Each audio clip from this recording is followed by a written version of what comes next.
Working. Welcome. Welcome to the first night of class here in Executive Forums.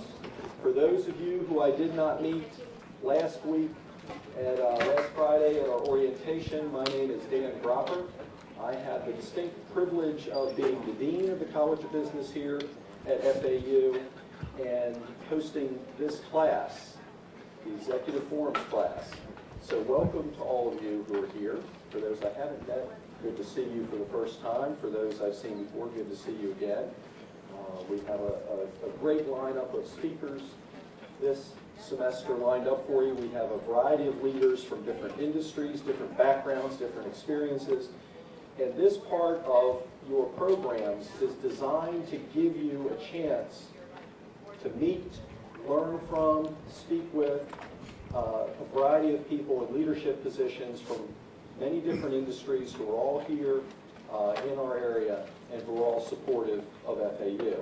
So this is really an opportunity for you to get something that's perhaps intellectually stimulating, but not necessarily the same kind of degree of difficulty, say, as your financial analysis class, right? So you're not going to have a ton of spreadsheets or other things to do. There's not going to be any rigorous quantitative analysis.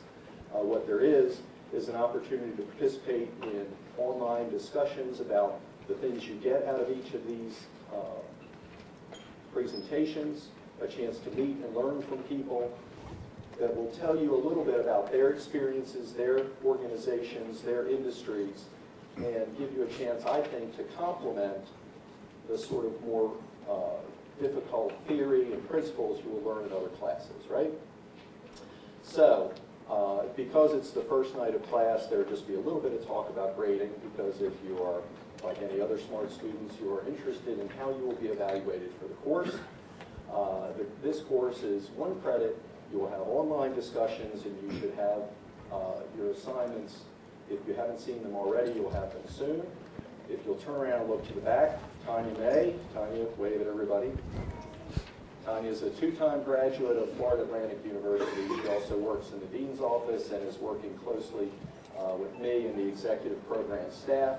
To coordinate this, she will be your teaching assistant.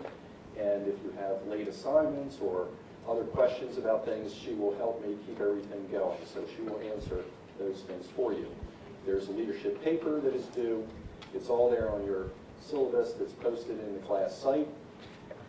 One thing that is an additional extra credit assignment that will give you a chance to do is an ethics survey.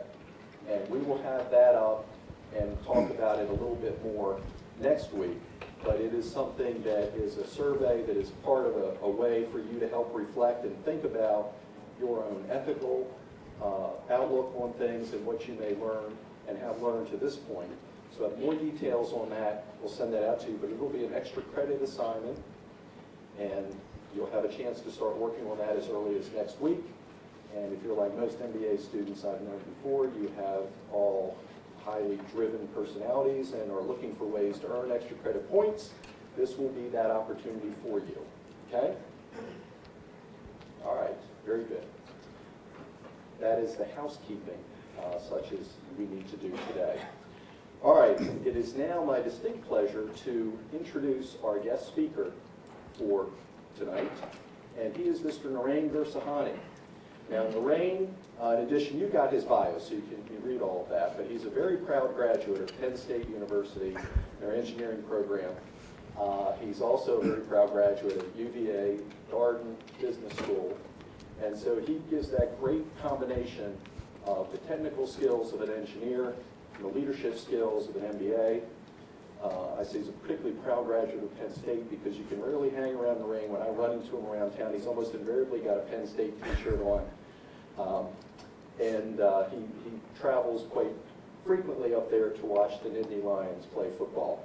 He has a great background, though, in business with General Electric, Tyco, and then most recently ADT, which of course is a spinoff from Tyco, or I guess, yeah, separated out from there.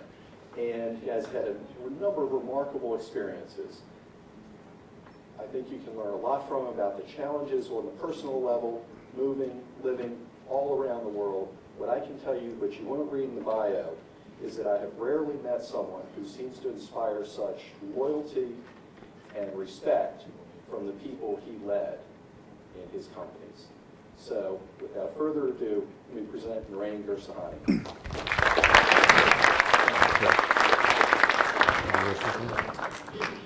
Hopefully I can just clip this on. Can you guys hear me okay?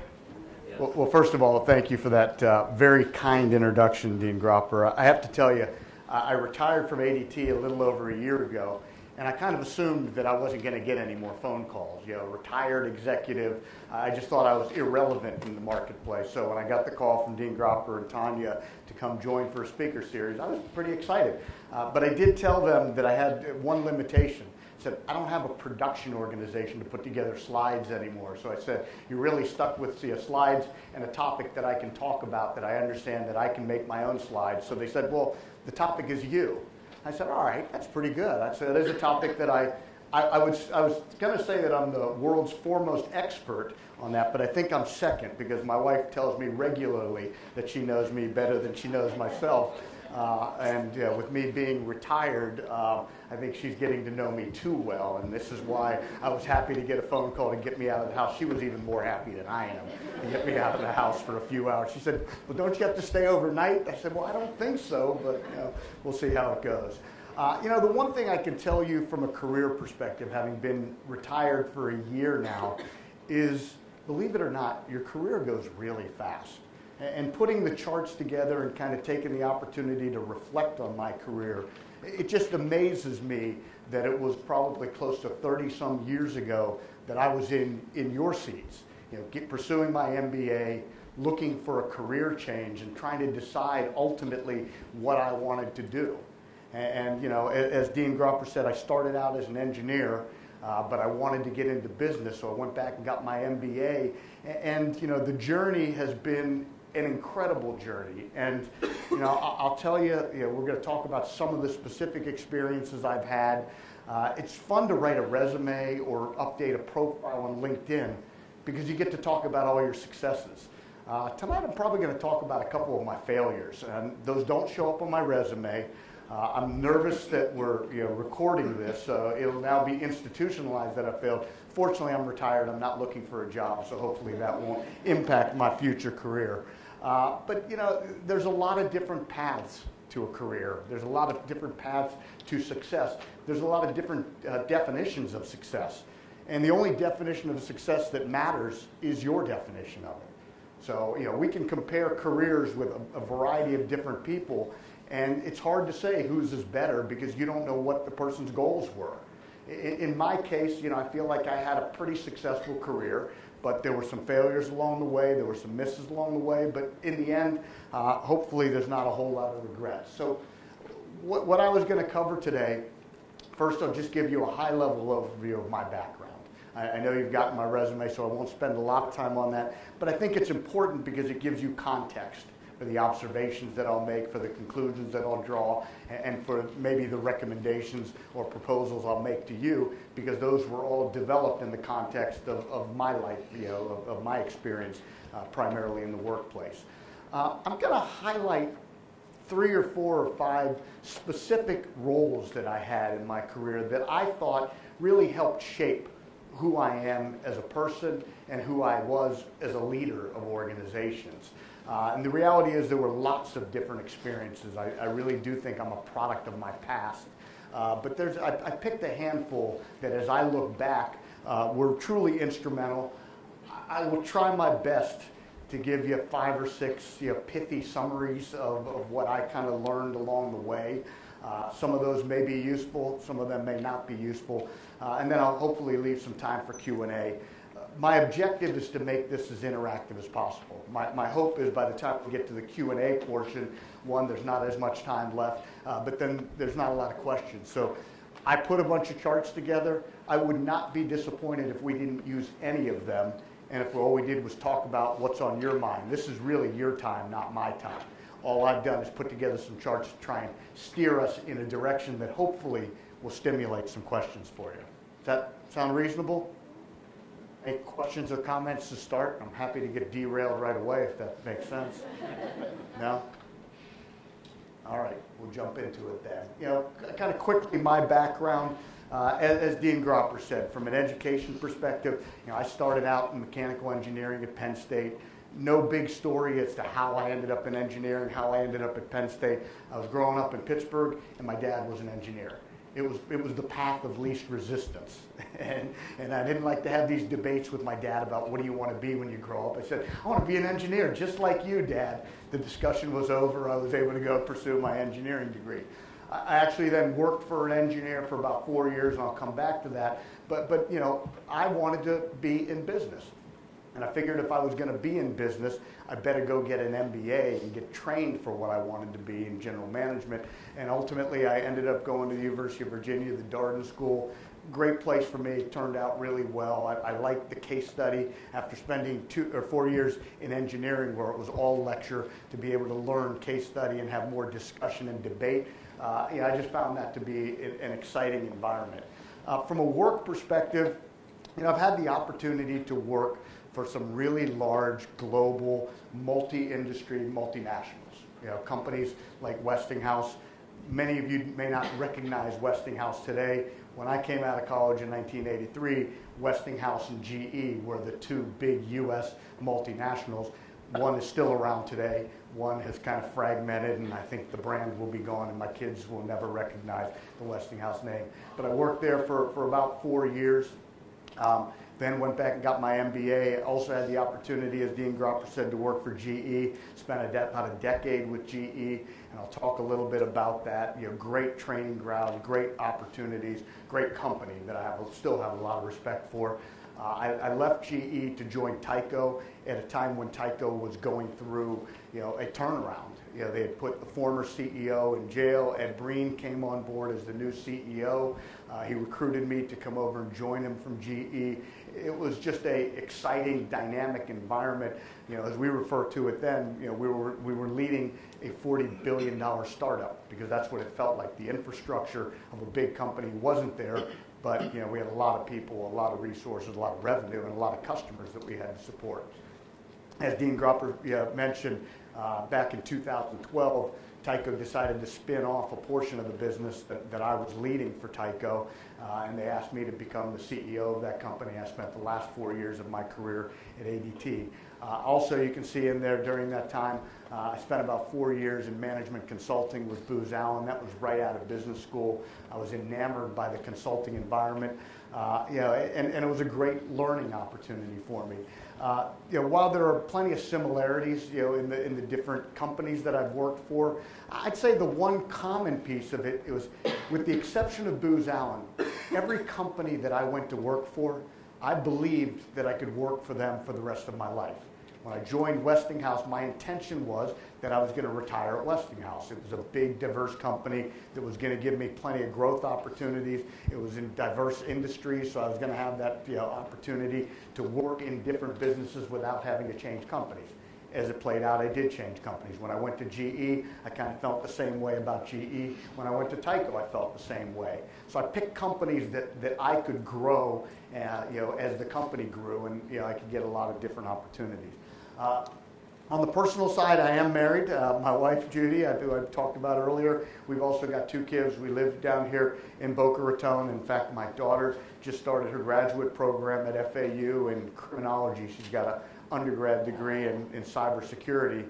And everybody tells me that's the most marketable degree in the world, but yet my daughter doesn't seem to want to go out and find a job yet. She just wants to accumulate degrees, so hopefully she'll pursue that. And my son, after a fun year at Alabama, transferred to Lynn University this year, so he's local now too. So instead of just my wife wanting me out of the house, I got my wife and 2 kids, so we got a crowded household right now.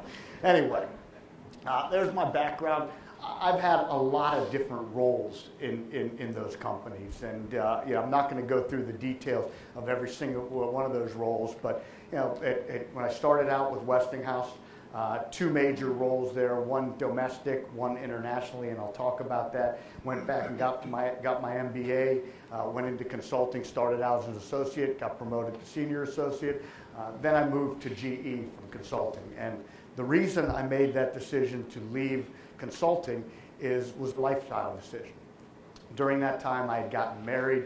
My wife told me we were going to have a child, and I said, geez, do I really want to raise children when I'm hopping on a plane every Sunday night or Monday morning and coming home at either Friday night or Saturday morning? My last assignment with Booz Allen was out on the West Coast, and we were living in Cleveland at the time.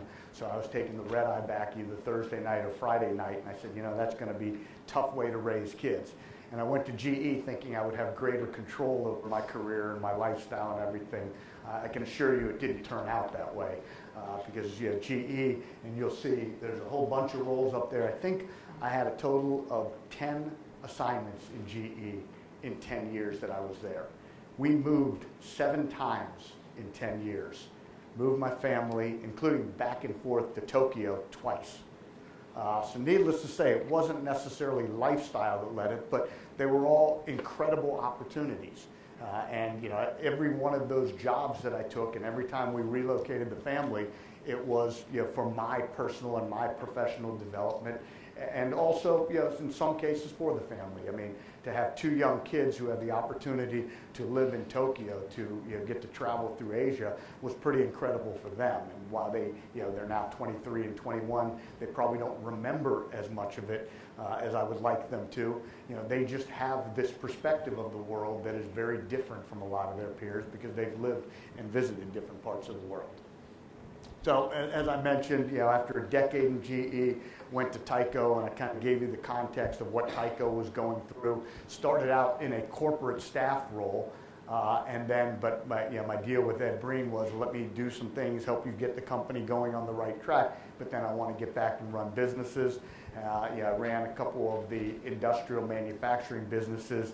Then they gave me the opportunity to run the global ADT business, which was to me always the crown jewel of the portfolio within Tyco.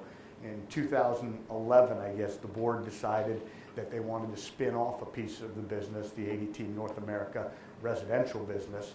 They asked me if I'd consider being the CEO. I don't even think they had the question completely out of their mouths before I answered yes. It was kind of the dream job for me. I didn't know what I was getting myself into, which will be another common theme when I accept jobs. I don't always really know what I'm getting myself into. It's hard to do homework on a lot of these things, and it's hard to, you know, to find out, you know, exactly all the challenges that you'll face. The only way you find out is by living it and doing it. So, spent the last 4 years of my life leading the ADT business. We relocated down here for that, and then we sold the company last May to a private equity firm, Apollo Global Management, and it gave me the opportunity to step away and retire from a full-time job. And I guess what I'm doing now is what I refer to as my second career. I'm on the board of directors of NextEra Energy. You guys familiar with NextEra? Parent company of Florida Power and Light. And that's about 40 to 50% of the business. The other half, or a little bit more than half, is the deregulated business. They are the largest, probably, developer in the world of renewable energy. So solar, wind. They also do a little bit of nuclear. So it's a really dynamic business and a very dynamic environment these days. Their operations are just in the U.S. and Canada, but you know, the size of that business is pretty incredible. And then, you know, back in February, I joined the board of advisors for a family-owned private equity firm. It's got a portfolio of, I think, 7 different operating businesses, a little over $2.5 billion in revenue, but it's a bunch of niche manufacturing businesses that are market leaders in their space, but all really well-run companies, but very diverse, and it's a neat opportunity for me to get to spend time in a lot of different businesses and do some coaching and mentoring for their executives. So, you know, so it's a way for me to kind of stay in the game without having to get up at 5 o'clock every morning to go to work and coming home 11, 12 at night. So it's a little bit more relaxing, and Tanya told me how much more relaxed I looked than when I was coming over here to visit when I was doing a real job every day. So what I was going to do is talk about a couple of the transformational roles that I feel like I've had during my career. And I've laid these out chronologically, you know, just because it made it easier for me to think of. Again, I've got 5 examples here. If we don't have time to cover them, I won't be disappointed. At some point in time, somebody will hopefully jump up and ask a question. Any questions yet? No? All right. You guys, yes? How did you make the decision to go from GE to Tyco? That was like a So that's a great question. So there were really two aspects of it. One is, we had just gone through a restructuring of the business in GE Medical Systems. And part of the restructuring was we decided, we had been organized in three poles: the Americas, Europe, Middle East, and Africa, and Asia Pacific. We were in a cyclical downturn in the business. It was still growing, but not nearly at the rates. And we said, you know what, we got to find a way to take some infrastructure cost out of it. Let's look at merging our European and Asia business, at least merging the headquarters. So I participated in the design of that, and we decided that we only needed one president. So we went through an Americas and an international. And so one of our two jobs was going to be eliminated. I had told my business leader, Joe Hogan, at the time, that, after spending a few years over in Japan with my family, I was ready to bring them back. This was, 2002, so the year after 9/11. And I don't know if you remember what happened to industrial businesses after 9/11. There was a big downturn, and all of the GE businesses at that time were kind of in cyclical downturns. The business that was booming at that time was GE Capital, the financial services business, and they had plenty of opportunities for me in financial services, but I looked at it and said, spent my whole career in industrial businesses, that's what I like to do. So I said, well, let's explore those, but if you guys give me the freedom to go look outside. And out of the blue, I got a call from a headhunter representing Tyco International. And he kind of told me the story. Clearly I knew a little bit of the story of what had happened to Tyco because they were trying to rebuild, build the next GE. Didn't quite get there. I think they assembled a great portfolio of businesses but didn't have a lot of financial discipline or operating discipline. They told me that they had recruited a guy named Ed Breen from Motorola to become their CEO.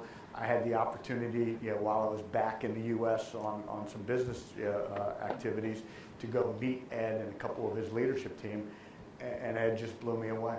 He was a very down-to-earth guy, incredibly accomplished, but incredibly humble. And he pitched this story of how we were going to turn around Tyco and go build it what it could be. And that I had the opportunity to participate in that. And it was after GE went through their transition from Jack Welch to Jeff Immelt, and I had some questions about where GE was going. I was a big supporter of Jack. Jack was a big supporter of me. I had incredible loyalty to him, but I didn't want to stick around GE and kind of be part of sustaining the house that Jack built versus going and joining Ed, being, not the architect, he was the guy, but at least be part of the team that transformed Tyco. So you bring up an interesting point. It's been 30 years of business, and one of the most important things in corporate America is having a godfather. Yep. Jack was your godfather. Yeah, and I guess it's a great question. I don't know if everybody could hear it. It's one of the most important things in corporate America is having a godfather.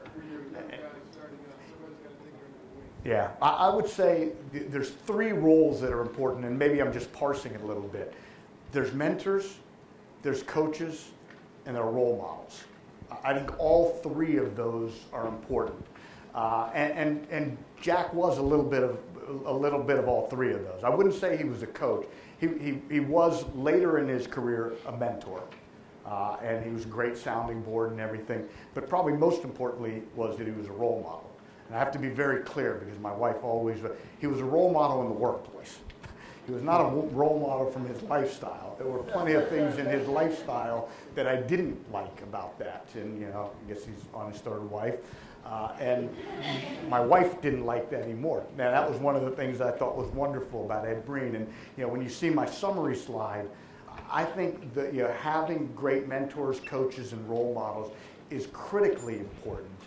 And a lot of those happen naturally and they evolve.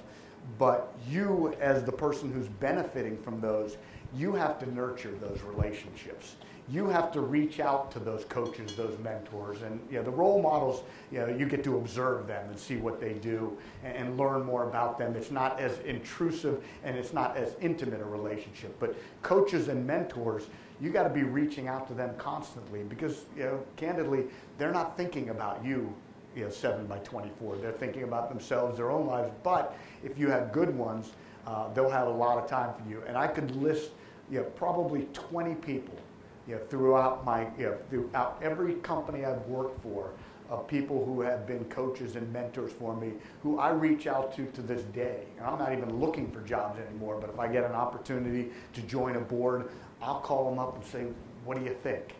When I was in the CEO job at ADT, those resources were incredibly valued to me because, a lot of times when you're dealing with tough discussions, you can't always talk to your team about it. When we're talking about selling the company to private equity, I can talk to my board, but I can't talk to my management team because the likelihood my management team was going to lose their jobs when we sold the company. And as it turned out, all of them did. Now, they were well compensated and taken care of, and most of them who were looking for jobs. But you need people you can talk to confidentially, and you also need people who will tell you not just how wonderful you are, but they'll tell you all the stupid things you've done or you're doing. And having coaches and mentors who can correct you and sometimes tell you what you don't want to hear is incredibly valuable. And like I said, Jack was one of them. I still keep in touch with him to this day. Ed Breen, I probably see Ed 3 or 4 times a year. The board, the advisory board that I'm on is in Philadelphia. Every time I'm going to Philadelphia, I'm calling Ed's secretary saying, is he available for dinner? Is he available for drinks? And he generally makes time. Tom Lynch, who was one of my bosses at Tyco, a great one. Bruce Gordon, who was my chairman, non-executive chairman at ADT. I still talk to him, so you're absolutely right. Yes? You mentioned the positions you had in the company, the mentors that helped shape your career, but what was the most valuable thing from your time and your academic time when you were getting your MBA? What was the most valuable part of that that helped you the most? Yeah, for me, it was learning a completely new discipline. My undergrad was in engineering, and with the engineering curriculum at Penn State, I didn't have a chance to take any business classes. I think we had one econ class. I'm not sure that I did particularly well in that econ class. So for me, I had to learn all of the basics in there. But what I liked about it, and again, it goes back to the case study versus lecture. I liked the approach and just the ability to interact with some incredibly talented people and debate issues, to work on teams. I mean, the structure of the program up there was you have 3 classes a day, and it was 3 cases that you had to read. So you were reading and preparing for 3 cases, and you were preparing as if you were going to get the cold call. And the cold call from the professor's perspective was the easiest thing in the world. Okay, Mr. Gursahaney, what would you do? And then the spotlight is on you, and you had probably the next 10 to 15 minutes to tell everything you were going to do related to that case, to share your analysis and everything. So you had to be on your game. 50% of our grade was class participation. 50%. And you had certain professors who would be there with their index cards, and if you made a comment that was a meaningful comment, and not what we would refer to as a chip shot, they would put a check mark on your card, and it would go to the back, which meant you weren't highly likely of getting the next cold call. So for me, it was just that dynamic environment and the work ethic it gave me. Because when you're preparing for those 3 cases every single day, including many Saturdays in there, I was getting up at 6 o'clock in the morning. We'd be in class till about 1. I'd break for lunch. I'd do all my work on my cases from 1 o'clock till 6 o'clock, grab a quick dinner. 7 to 10, I was meeting with my study group, and we were reviewing all the cases as a group of 5 or 6 people. And I'd pick up things that, I didn't think about that. So from 10 till about midnight, I was going back and updating all of my notes. So it was, when the weekend rolled around, when I was an undergrad at Penn State, it was party time. When the weekend rolled around and I was in my MBA program, it was sleep time. and I would sleep until about Sunday afternoon, and then you got to prepare for Monday's classes. So, but it paved the way for my work ethic, for the rest of my career. Yes? Back to the topic of role models, mentors, and coaches. Throughout your career, what would you say was the single most beneficial piece of leadership advice? Wow. It's a lot of it. I was thinking about one piece the other day, and I'll share that one with you. There was just variety. This one just came to mind because I'm sure you guys have all been seeing what's going on from a political perspective, and President Trump's reaction to what happened in Charlottesville. Being a graduate of UVA, I have some fondness for Charlottesville, and it goes back to a lesson that I learned from Jack Welch, because I had the opportunity to work directly for Jack for a very brief period of time towards the end of his career. And he and I and one other head of the corporate audit staff, a guy named Patrick Dupuy, we were on a plane together flying in Europe, going to do business, European business reviews. And he was so gracious. He said, guys, we got the next couple hours on this plane. Let's talk about whatever's on your mind. And one of the things that I challenged Jack on was when GE adopted Six Sigma as a toolkit for the company, Jack was the most passionate person about it. He didn't know anything about Six Sigma. Couldn't tell you what it. He knew it was important because another company who had adopted it had convinced him that this was going to solve all the problems of the world. And Jack would get up at the at GE leadership meetings and say, "This is important to the company. Every one of you in this audience," this was the senior leadership team. Actually, it was at the Boca Resort where they used to do their meeting. "Every one of you needs to get Six Sigma certified. If you do not get Six Sigma certified, you will not get promoted in this company." Now, over the years, lots of people got promoted. They didn't all have Six Sigma certification, and he delivered that message. And I asked Jack, when we had that one-on-one time, I said, "Jack, why would you make a big, bold statement like that and not enforce it?" I said, "If you really believe that, why did you promote?" And I gave him 3 or 4 examples. These people got promoted into big roles and they were not Six Sigma certified. And he told me, he said, "Naren, when you're talking one-on-one, you can talk in grays. It doesn't have to be all black and white, because then you can have the discussion and understand where that line is really drawn." He said, "But when you're talking to a large group, 100 people, in Jack's case, it was 330,000 people, because that's what the employee base was." He said, "You need to talk in absolutes. There is right and there is wrong." He said, "If you talk in grays," and he said, "if I would have got up there and said, well, some of you need to get Six Sigma certified, some of you, you do other things really well, you don't need to," everybody is going to determine the rules for themselves.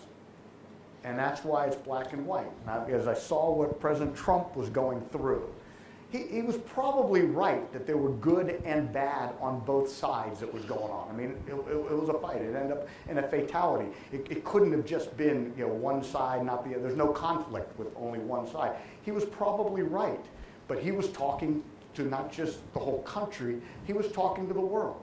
He had to be absolutely black and white. This is right, this is wrong. And that was, as I became a leader and learned to lead bigger organizations, I grew to appreciate that advice more and more. And when in ADT, I said, we're going to become a customer-obsessed organization. We're going to do whatever it takes to make that customer happy, because that's our business model. That's what we do. Now, there were cases when the customer was wrong. But I couldn't say that, well, when the customer is right, because then I'm going to have, in my case, 17,000 employees determining when the customer is right and when the customer is wrong. Just one example. Other comments, questions? Yep. Going back to when you talked about the important role in business. Yep. So when did you find yourself transitioning into a role of a mentor or coach? And how did you realize which role that you fit into, whether it be a role model or a coach or a mentor? Yeah, when did I become one? I became a mentor or coach the first time somebody came to me with a question or looking for help.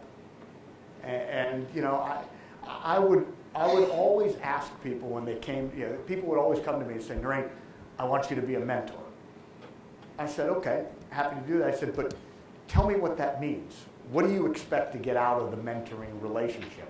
I said, "If you're looking for a buddy to go, buy you beers, once a month while we sit there and talk about it," I said, "that's nice." I said, "But I got my family who I don't see enough. If you're taking me away from my family, I want it to be meaningful for you." So I would ask them and say, "What?" And I wasn't looking for a book of what they want. I said, "Tell me the 2 or 3 things you want to get out of this." And if it was something that I felt like I could help them with, I always tried to be generous with my time because people, had been so generous with their time to me, and it was something that, I was paying it forward in essence.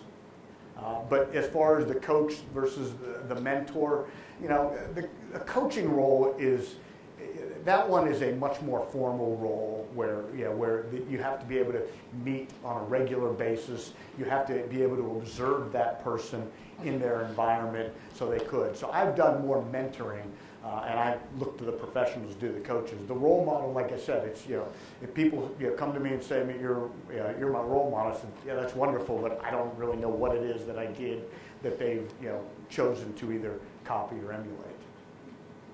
Yes. So what's the advice of talking to a large group of absolutes? Do you ever find yourself when you have to present like that, an internal conflict of knowing that that may not be what their actual position is? Always.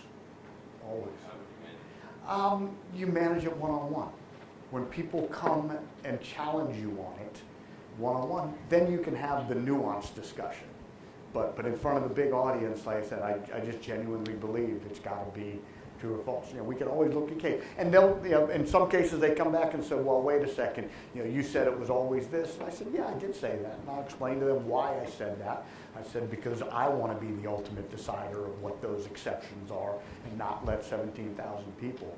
But the only way you can do that is one-on-one, or by empowering your managers, to have those discussions. And when we would launch big initiatives, when I would make these big, bold statements, I would make it very clear to my management team, because I could do that in a smaller group, to say, here's what we're trying to get out of this and why we're going to do that. And when you talk to large groups, you better say the same things. To get to where you are, I believe that you need a lot of sacrifice. I did. What My family made more sacrifices than I did. The sacrifices I made were picking up and moving, on a regular basis. I mean, moving 7 times in 10 years during that decade with GE. I'll give you the data point. When I left GE, my daughter was in 4th grade. She had never started and ended a school year in the same school. She had been in locations or schools for a whole year, but never started and ended the school year. There were mid-year moves and everything. So there were tremendous sacrifices for my family. And you've got to decide what sacrifices you're willing to make. And I'll give you a great example. One of my best friends in college is a lawyer in Pittsburgh. He and I, went to Penn State together. He started, or he went from there and got his law degree at the University of Pittsburgh, and he has been a practicing lawyer, since he graduated law school. He has lived in Pittsburgh his entire life. He has raised 4 kids. All 4 of his kids grew up in that same house. They had the stability, everything. He's incredibly successful. He's built, he just spun out and built his own family law firm. 2 of his kids have graduated law school and passed the bar. One's in law school now, and the other one is a sophomore, I think, at Penn State. And I imagine a few years from now, it'll be Silco and family. Incredibly successful career. I can't compare my career to his because we chose very different paths. And his path gave him stability. He coached his kids in basketball and in baseball. He was actively involved, throughout that. And I look at some aspects of his life and say, wow, I missed some of that. Now, fortunately, my wife was the father and mother for kids as I was doing a lot of that stuff, and she did an incredible job with our kids. But part of the reason I left GE and went to Tyco was I made Ed Breen, I think the question about leaving, I made Ed Breen promise me, you'll let me stay here for 3 years. 3 years, that was a big deal. Now in the end, we stayed in New Jersey for 9 years.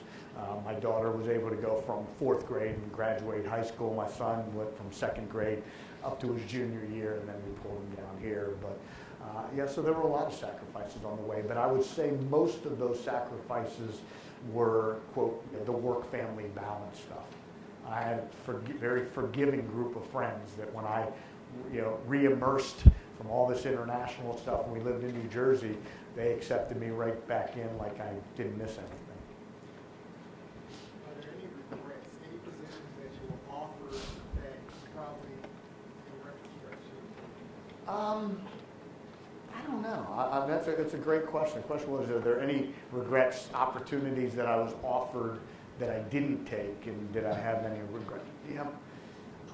I've had a philosophy of not looking back, other than look back to my own experiences to see what can I learn from my mistakes so I don't repeat them.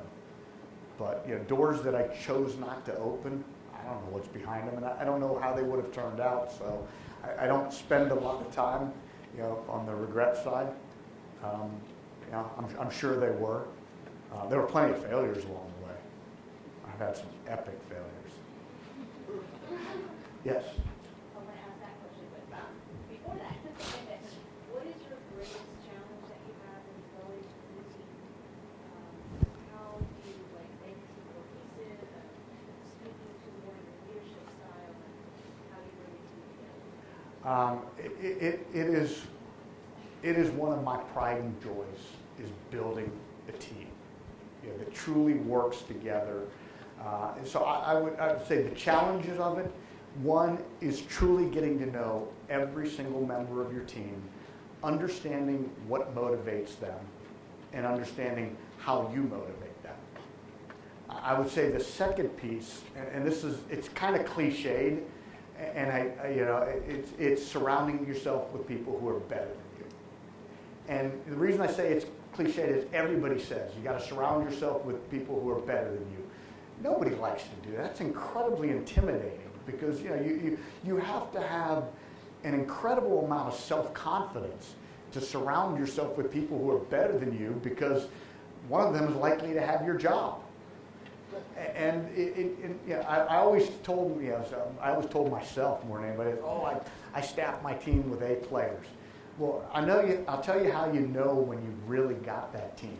It's when you go in to do performance reviews, and they have more things to give you feedback on than you have to give them feedback on. And then the other analogy is when you surround yourself with people who are better than you, you better listen to them. And I'll give you one example, and I think I've used this before in other FAU's class. We hired a rock star chief marketing officer, and Dean Grosser knows her, Tanya knows her, Jerry DeVard. Jerry, she was the second CMO I hired at ADT. And the only reason I got to meet her is two of my board members knew her. And they said, we know you got to go get a new CMO. You should go talk to Jerry. She might have some ideas of people who might be interested in the job. And I went up to New York and I met with Jerry. And about 15 minutes into our breakfast, which, by the way, I didn't even eat that day, I realized I didn't want her to give me recommendations. I wanted her to come join ADT. And fortunately, we hit it off, and she joined us at ADT.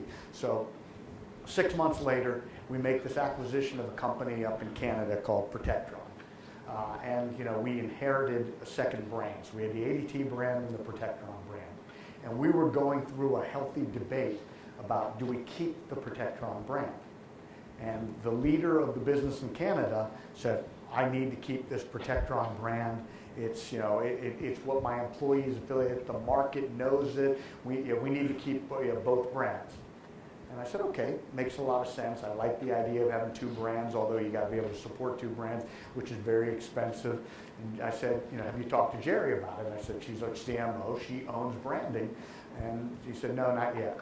So she went and talked to Jerry. Jerry disagreed. She said, we can't afford to have two brands. It just doesn't make sense for a company this size to have two brands. We need to rebrand everything ADT. And so two of my direct reports didn't agree on it. I looked at it and said, okay, I don't know which one of them is right. I hired Andrea Martin because she's a great P&L leader. She builds a great culture. She knows that management. I hired Jerry because she is one of the greatest marketing minds anybody I've ever met. So I called Jerry into my office and said, okay, Jerry, I'm going with you. I said, we used to have weekly lunches. I said, but when we have lunch on Thursday, I said, I want you to explain to me how you came up with that decision. I said, I'm not second guessing your decision. I said, but I want to learn from this. And we had lunch on Thursday, and she came in with the data. She said, Naren, here are the 8 most important markets in Canada. And here's the ranking of the brands. She said the Protectron brand is no higher than 5th in any market. Even in Quebec, where they have their stronghold, they were number 5 there. She said, in order to get them even to be up to number 2, ADT was the number 1 brand in every single market. She said, why would we spend the money trying to get number 5? And again, she came with the data. It wasn't just because I think so. And my philosophy has always been, he or she who has the data wins. But you gotta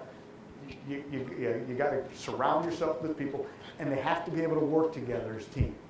And that would be, if I go back, I'm so proud of the leadership team we had at ADT. There were 1 or 2 people who, had we stayed as the management team of ADT, probably weren't going to be there a year later. They were wonderful at what they did, but they couldn't function as a team. And our business model was all about teamwork and collaboration because we were, quote, creating customers for life. So I need to have marketing people tied to sales people, tied to installers, tied to service. And we had to have smooth handoffs and collaborations. Otherwise, somebody drops the ball, we lose a customer. So that person ended up staying? Pardon me? In Canada? Yeah, she stayed. She didn't like the decision, but I shared with her the data also, and she got it. Yes? I just want to say that I appreciate that you talked about lifestyle as a factor, because people always see that as a factor for women, but I think it's a factor for everyone. But what I wanted to ask you about is, you just mentioned interpersonal conflicts and whatever. I think teamwork is often one of the hardest things in a business. So what do you do to set the tone for your team, or what did you do? A lot of things. One is I recruit people who are good team players. And you only find that out, you can't find that out on the resume because everybody's an ultimate team player on their resume. But reference checks. And when I talk to their boss or your former boss, or if I talk to their peers, I'm asking them how do they perform. And it's tough because I am equally candid when I give references to people. And I'll tell them, wonderful individual contributors, the best I've ever seen. You probably ought to test whether they're good enough on a team because we had some issues. I said, maybe it was just personalities, maybe it was more, but I try to be very, I'll never undermine somebody who came to me for a reference, but I'm going to at least plant that seed that whoever's going to hire them better go look into that a little bit more. So first is finding the people who are doing it, and then it's making sure that they've got shared goals and objectives. My leadership team at ADT, a significant portion of their bonus was tied to how the company performed. So even if you're running a business unit, 70% of your bonus may be tied to the performance of your business unit. 30% is how the company performed. And I learned that in GE, I learned that in Tyco. And then it's just that coaching and feedback. I would never entertain a single person coming in and telling me about, well, so-and-so is doing this. I'd say, great, come back to me and bring them with you, and then we can have, because you're hearing one side of the story. And if I'm going to take the time to listen to it, I want to hear both sides of the story in the room. And the better people would never want to bring stuff like that to me. They would make me aware, we have an issue, but we're going to go solve it. I'm like, great. You don't even need to tell me if you have an issue if you're going to solve it. So it's people, it's goals, and it's just the reinforcing of the positive behavior, but not allowing yourself to accommodate the bad behavior when they come to you to complain about one of their peers. Because my first question is, have you talked to them about it? Thank you. Yes. You mentioned you're having failures. What would you say your biggest failure is? So I'll give you the specific example. Here. Go backwards here. So when I joined GE, I joined because I wanted to learn to run businesses. Well, needless to say, my first day out of consulting, they didn't say, here's $1 billion business, go run it. I spent 4 years in functional jobs, in a business development role, in an IT role, in a marketing role, a couple of marketing roles, and they finally gave me my first P&L opportunity. It was $1 billion P&L running the parts and uprates business for GE Power Systems. It was at a time when the equipment business was going through a cyclical downturn. They had these ups and big, massive swings, ups and downs. They were in the downturn. That was historically the big money maker in the business. And so I I took over responsibility for this business second week of January. The operating plan had already been developed, had already been approved. So, again, this was over at the Boca Resort. They handed me my operating plan. I looked at the operating plan and said, okay, we're supposed to grow revenues 25%. So that sounds really aggressive. Maybe it could be done, maybe not, I don't know.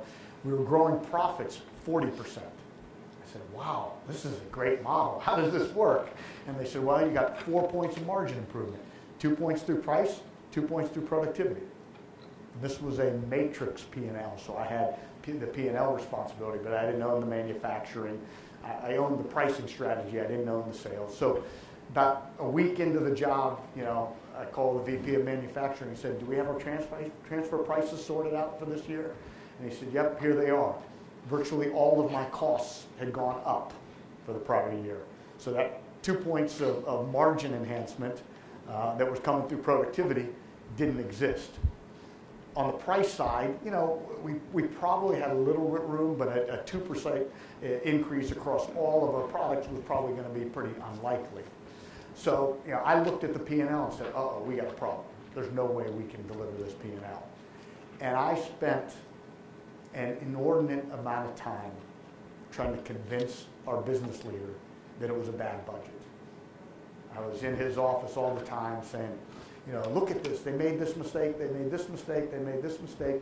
And as a leader, my job was to say, hey, I think there were some flaws in there. We're going to run as fast as we can. We're going to do as hard as we can. There's probably some risk. But my team saw what I was spending my time on, which was trying to convince the boss that it was a bad budget. And they fed off of that. They all started to wallow in that self-pity of, we got an unfair budget, instead of my job as the leader would have been to energize the team to go do whatever we can.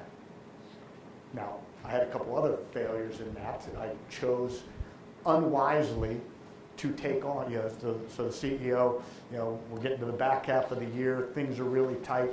He said, I need everybody to come in and come in with some cost reduction opportunities. I had a business that was growing. We weren't growing 25%, but we were growing 18%. Our margins were actually up year over year because while we couldn't get the productivity on there, I was able to manage the mix. We were able to sell a lot more of the higher margin products, so we're doing pretty well. But he wanted me, I didn't have a whole lot of discretionary costs, and he was asking for me to take costs out. The only discretionary budget I had was my new product development budget. And I could cut that budget, but it was going to cause me problems next year and the year after that. And I came in with the ideas of, here's what we could do. This is really the only place I can cost. Here's what I would do if I had to do it, but I'm strongly recommending we don't do it. And smart-ass Naren put a takeaway box on that PowerPoint presentation that said, harvesting a growth business. I thought I was smart. He looked at that, and I could just see smoke coming out of his ears. And I saw him exit out, and wrote managing a growth business over the top. And so needless to say, I wasn't his biggest fan. He found a way to get me out of his organization. Fortunately, I had some good sponsors in the company, so they saved me. But I went from here all the way down to here and had to rebuild my career. Unfortunately, it was Jack and Paulo Fresco as the vice chairman were the ones who kind of said, well, we think he's a good guy. Hopefully he'll learn from this. And the boss's name you might recognize was Bob Nardelli, who then went on to be in the running to be the CEO of GE. And Bob and I had a very strained relationship for years because it took me years to realize that I was wrong. Because in my mind, I was right. The plan was wrong, and I did. But when probably years later, I realized what I should have done because I found myself in a similar situation, and I learned from it, and found a way. We had an energized team that we went out and figured out how to make it. It wasn't by the budget. It was a different path, but we figured out. We used all of our energy figuring out how to get something done instead of trying to convince somebody it's a bad budget. In the end, he made his commitments to the corporation. The corporation made their commitments to the outside world. We weren't going to go back. Jack Welch wasn't going to go to an investor meeting and say, yeah, we screwed up the budget in the parts business here, so we're going to take our earnings number down by a couple pennies over the year. It was never going to happen. And like I said, I didn't have that sensitivity and awareness of everything. Bob knew it was a bad budget, but he also knew that there was probably ways to do better than what I was telling him, and he just didn't want to waste his time, getting into a budget debate with me. So again, so the high-level takeaways is if you're going to challenge your boss, do it one-on-one, never in a public forum. The boss is the boss. Always. You nod your head, you say yes, sir, or yes, ma'am, and you line up. But one-on-one, you can have those discussions, and you air yours. Two is never assume that you have all the data that your boss has when they're making decisions. There's a lot of other things and context that I just didn't have. And third, for me, was spend your time and energy on the positive side of the business. You as a leader, you set the tone for the organization. Do you want it to be a positive tone, or do you want it to be a negative tone? I never want to work in a company or organization or business that had a negative tone. Even when we were restructuring, I was always painting the picture of when we get done with this, here's what the exciting new world is going to be that we're in, and be a positive leader. Bob and I are good friends now. He talks to me, and he answers my call. He's an ADT customer. I got 6 minutes. Is that 15. About 15 minutes. All right, we got plenty of time. Yes. Given the path you've taken throughout your career, what would you say has been your purpose and attitude and style? My purpose has been lifelong learning. I was always looking for opportunities. I would say two things: lifelong learning and growing businesses. Growing businesses is fun. I would always look for businesses that I felt were, that had great raw materials, either a great brand, great products, great technology, and say, how can we build those businesses? And then for me, it was about, how can I continue to personally develop and challenge myself to learn more every day. There was no big, I didn't, aspire to overtake the world. Yes. You mentioned a little bit ago that you're never going to see the team, some teamwork on their resume. What were some of the things you did look for? Probably a lot of things that are flaws in my resume. Jumpers. People who go from job to job to job to job. Not to say that it's bad, but I want to understand why.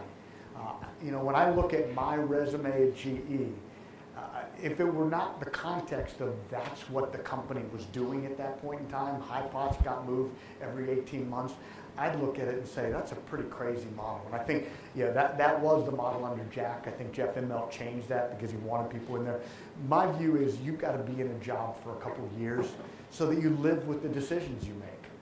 If all you're doing is making a bunch of decisions that will impact the next guy down the road, you make a lot of short-term change. You create wonderful PowerPoint charts about what the future is going to be, but you're not accountable for the future.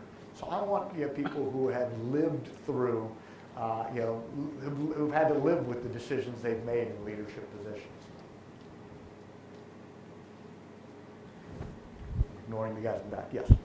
Being at the time in which that you entered most of your major positions with those corporations was a pretty volatile, transformative time. What do you feel is the most valuable characteristic or leadership policy that you brought that kind of helped you steer the reins in the right direction?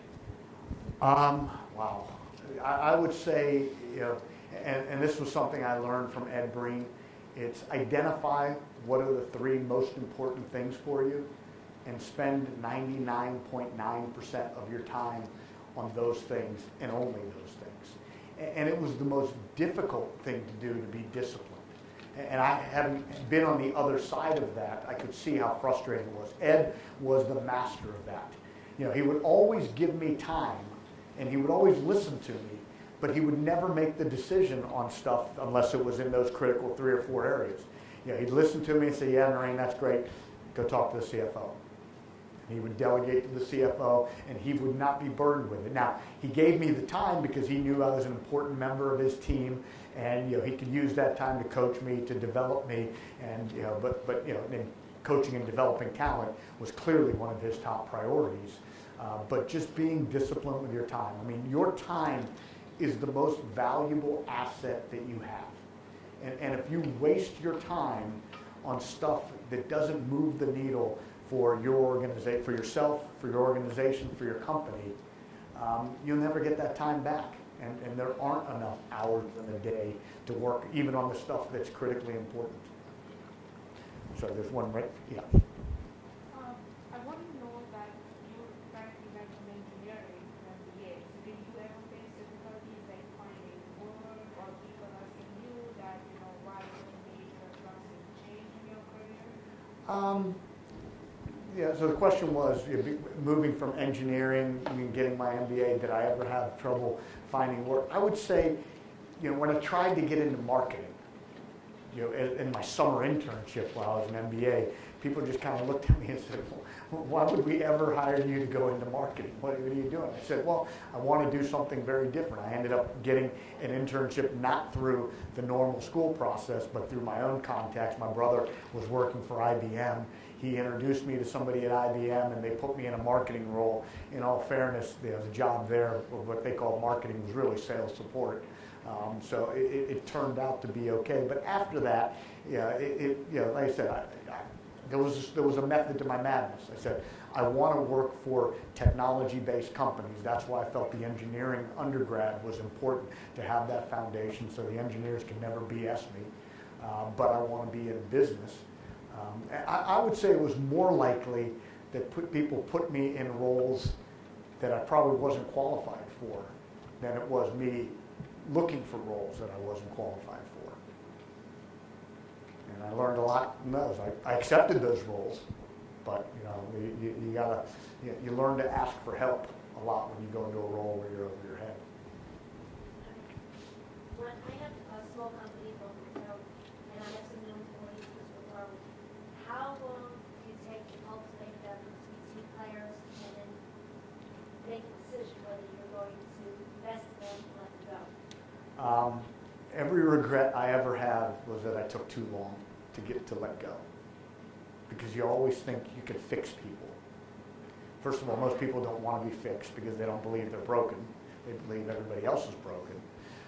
And it's hard to do. How long? 3 months? Years? Like I said, it really depends on the situation. I have gotten rid of people in less than a year, even in big companies. And I always do it in the nicest way possible, especially since I ran a consumer business in ADT. I don't need people, especially in the world of social media. You guys have much bigger challenges than I had to deal with. I only dealt with social media for the last part of my career. Social media gives every customer and every employee a megaphone. You guys ever want to be humbled as a leader? How many of you use Glassdoor? Glassdoor has a CEO rating. I used to cry when I read my CEO rating. That's not me. They're talking about somebody else. It is the ultimate megaphone.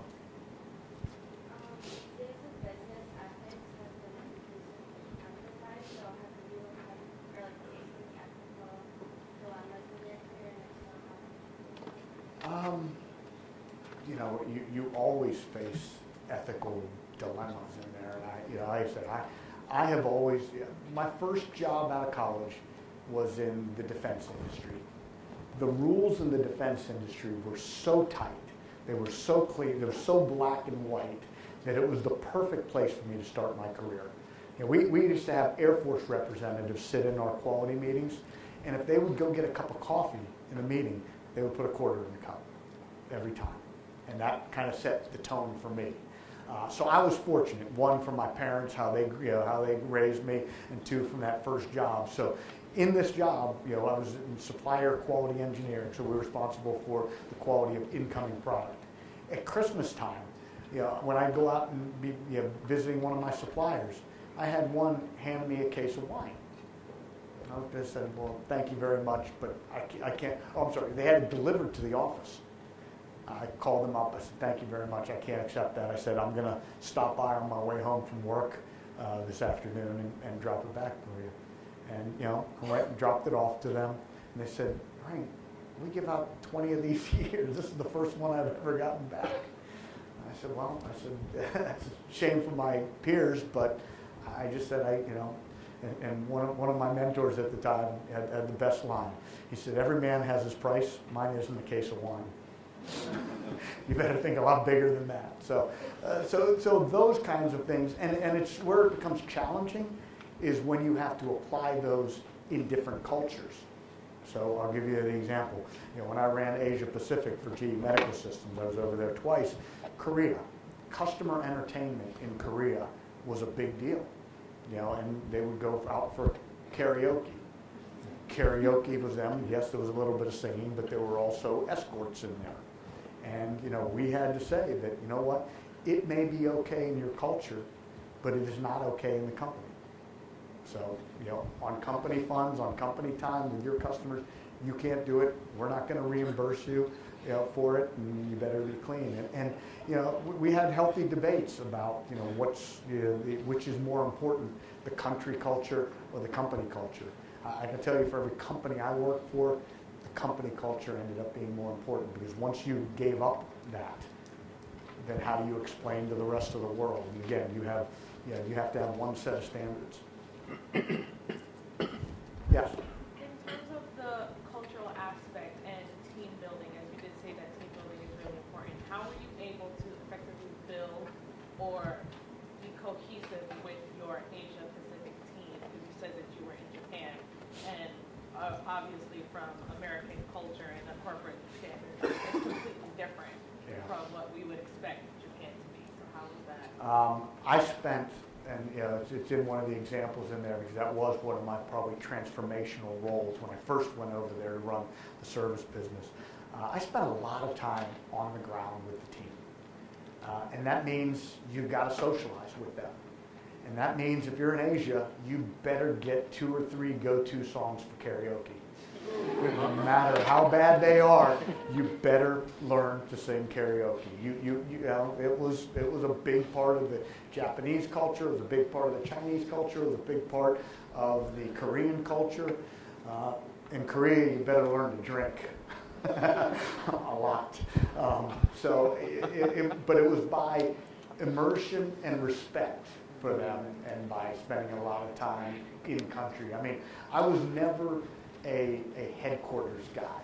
Every day I was at home in my office in headquarters was, you know, I knew I wasn't doing my job, you know, because the job, you know, most of my jobs were in highly distributed organizations, and I'd rather be in the field. And I always went to the field alone. I didn't travel with an entourage, because then you get insulated from what's really happening. I've ignored this side. You mentioned that one type of success matters to what success is to you. What was that success to you? What did you define success as? Well, you know, there is that financial scorecard. You know, and you know, I worked so I could live, and so that was a piece of it. But I never got, you know, at some point in time, and I know you guys, you know, aren't there, and at some point in time, it's enough. I mean, there were years where I would go to our board and say, you know what, we had a good year, but it could have been better. You know, I'm going to give a tough message to some of my team members. I would rather you don't give me a salary increase this year, because I want to be in that same discussion. Now, when you're making as much money as I was, it was, you know, it wasn't going to change my lifestyle. So that's a piece of it. But now it's to the point where, you know, where I see people who work for me, who are now becoming CEOs of companies, who are, you know, in big leadership positions, and you know, the fact that I might have played a little bit of a role, that to me is success. And then, probably most importantly, my kids. Yes. So it's something that I deal with today. I was curious to see what you feel about it. So when we were talking about cultivating our employees and making them stronger and better for themselves, sometimes people end up firing themselves by their lack of dedication or certain other things. And what's particularly hard for me is when I get in a scenario with an employee where unfortunately I have to sever all the ties. And so my question to you is how exactly do you approach when you have to sever the ties with an employee? So the question was, how do you deal when you have to sever ties with employees? And I'd put it in 2 buckets. If it's compliance related, I will be ruthless. I will have the discussion and say, here are the rules. You knew the rules. You decided not to, and no severance, no nothing. And I will defend that till my end. When it was performance related, then it was really, first of all, you better be candid every step of the way of letting them know that they're not meeting expectations. You can't surprise them with the firing. It should never be a surprise. It should be, we had the performance reviews, this is what I expect of you. And I took my performance reviews very seriously when I had those with my team members, saying this is what I expect of you. And so you generally wasn't surprised. And then I just made sure that that I treated people well. In our company, if they were a month away from a stock option vesting or something like that, I was going to carry them through on guard. I didn't want them in the office, but I put them on garden leave. So I tried to be human with them, because remember, it's not just them, it's their families, it's their kids. I mean, it's a tough thing to do, and then I always offer to help them if I can. Now, again, I'm going to be candid. If you use me as a reference, I'm going to be candid with them about your strengths and your development needs. But I'd say in the 2 buckets, if the compliance, rules are the rules. I don't play around with that stuff. Those were very clear to people. But if it's performance, and usually, and I know it doesn't feel this way when they're sitting across the desk from you having that discussion, usually they're better off. Because if they're struggling, they got more stress on them, more pain. It sucks to get fired. It really does suck to get fired. But once you've been fired once, you know that there's lots of ways to make money out there. There's lots of jobs out there, and it's liberating. We've had some wide ranging discussions, and I think something else that I think we need to improve, with perspectives out there, is you're talking about that. It took you a while to come to the conclusion that you're wrong. Yeah. He was your boss. You just passed him to write him out, to delegate the CEO, the entities, goes to Home Depot. Screws everything up. I didn't put him as my coach, mentor, or role model, just to be very clear. So my question is, now you guys have a good relationship, are they ever calling you and say, Never. It's funny, just a funny story. I also knew Frank Blake real well, because Frank Blake was our general counsel when I was at GE Power Systems, and Bob was the CEO. And probably about a year after he took over as the CEO of the company, they loved him. I went down and visited Frank. We were talking about some business opportunities with them. And I walked into the executive offices at Home Depot in Atlanta, and you look in the walls in the executive suites, and there were pictures of Bob Nardelli everywhere there. There was pictures of Bob, in all these different venues and everything. And after, I was with a couple of my folks, so I didn't ask them, but after Frank and I had some one-on-one team together, I said, Frank, what's going on? Why are these pictures of Bob here? He said, Naren, when Bob took over as the CEO of Home Depot, he got rid of every picture of the founders of Home Depot, blank, and exactly. He said he got rid of all of those pictures, and over time replaced them with all pictures of himself. He said, I have not removed one picture since I gave here. He said, those are the 2 things I've got. One is I was getting rid of all the GE guys. I said, wait a second, Frank, aren't you one of those GE guys? He said, well, I'm getting rid of a lot of the GE guys that he brought in, because he tried to replicate the GE culture in Home Depot, which you can't do. I mean, I was fortunate. I didn't go in as the CEO of Tyco, because I probably would have tried to replicate GE and Tyco, because that's what they want to do. I had Ed Breen reminding me every single day, Jack Welch didn't build this company. We don't have, we don't have the culture or the talent. We're different, and that's not bad, but you got to do different things differently there. But no, Bob didn't call me for advice. He only calls me when the security system wasn't working. He was very good about that. Once you get this question, I'll ask the last one. Okay, Who's got the good question? Going all the way back to the sacrifices that your family had to make. If your wife were here today, what would be the one piece of advice you would give to other significant others in similar shoes? Wow. It's funny, as I was walking out the door, I said, Judy, you want to join me? She said no.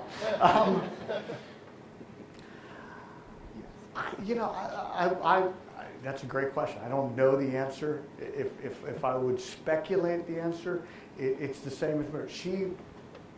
You've got to decide where those boundaries are and stick to your guns. And I don't think she did that with me. When we moved to Japan, I'll tell you a quick story and I'll come back to you. And this was the Jack Welch story, which he's a wonderful CEO, but he probably wasn't a friend at that time.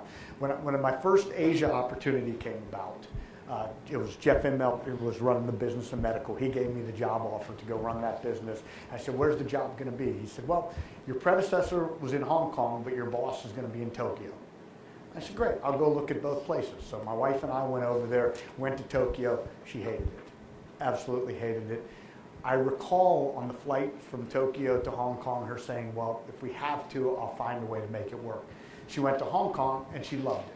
It was just so much easier for expats to live in Hong Kong than it was to Tokyo. The kids, we knew exactly where the schools, we had a house picked out and everything. So Judy flies home to pick up the kids, and then I fly to Europe because we're going through the European business reviews with Jack and Paulo Fresco. And I'm on the plane with Jack, and Jack walks back and he said, Naren, I'm so excited. You're going to love this job in medical. Immelt's excited to have you there. You're going to love Tokyo. And for this day, I will regret opening my mouth after that. I should have kept my mouth shut and said nothing. But I said, well, Judy and I just got back from there. We looked at Hong Kong. We looked at Tokyo. I think I'm going to do the job from Hong Kong. And Jack just went crazy. What do you mean you're going to do the job in Hong Kong? The job's in Tokyo. Roseanne Badowski, who's the secretary, was on the plane too. Roseanne, get Immelt on the phone. I'm like, oh shit, what did I do? Fortunately, it was like 3 o'clock in the morning in Milwaukee, and Roseanne told him that. And but Jack dug his heels in and said, the job is going to be in Tokyo. And I told him, I said, well, we're having trouble getting my kids in school and everything. He said, well, maybe you're not the right person for the job. And I had to go through a real tough sell job with my wife and say, all right. And I talked to the HR people. I said, so can I say no to Jack? They said, yeah, you can say no to Jack once. And they said, you will go from being a rising star to the middle of the pack. I said, okay, so I better update my resume if I say no to Jack. And in the end, I convinced my wife to make the move. And I had to convince her probably about 10 times because, generally when I did these international assignments, I would go out 6 months ahead of my family so I could truly immerse myself in the job so that when they came, I could spend some time and help them assimilate. So during that 6 months, there was some kind of nuclear mishap in Tokyo that was not reported, or in Japan, that was not reported locally, but reported in CNN all through the U.S. So it was, but she didn't draw those lines with me, and she was very supportive of me. So what am I going to do with all these slides I didn't cover? We'll have you back. So I wanted to ask, one of the other experiences you've had that you really haven't had a chance to talk about yet is as a director of Nextera. You're a director of a large, very large, publicly traded company. Can you talk a little bit about that experience and what it's like to be a director, those responsibilities, and maybe how everything else you've done kind of prepares you for that? Yeah, no, that is a great question because it is a very interesting one. And to me, the way I get comfortable with being a director of a company that large is by knowing the management team. Jim Robo, their CEO, I've known for 25 years. We worked together at GE. I have spent time, one-on-one time with all of their senior executives in the company because in the end, in a business that's complicated, we're making big bets on projects all the time. I have to trust that these guys know what they're doing. I can look at the spreadsheets and yes, they can always make the numbers look good. What I've got to have the confidence in is that one, they've got very talented people who will not make bad decisions. and are not so wed to decisions. And fortunately, over the last 3 years that I've been on that board, I've had the opportunity to see them. But it's a huge responsibility, and I worry about banking. Banking has become so complex. When you look at all of the different vehicles you have, I don't know how when you go look at the meltdown that happened with Bear Stearns and everybody, I don't think anybody understood what a lot of those financial instruments were. And I looked at it and said, how does the board ever get comfortable with that? And I realized that you can't get comfortable with all the different transactions. What you have to get comfortable with is the people. That you've got really good people with the right moral compass who are not going to chase bad deals, bad business, bad opportunities. And if they find themselves having done that, that they're going to do the right things and cut things off. And like I said, I have so much respect for the next era management team and the other board members. And like I said, there are board members who bring different expertise than I do to it. Well, we are out of time. Thank you all so much. Great questions. Please join me in giving a hand.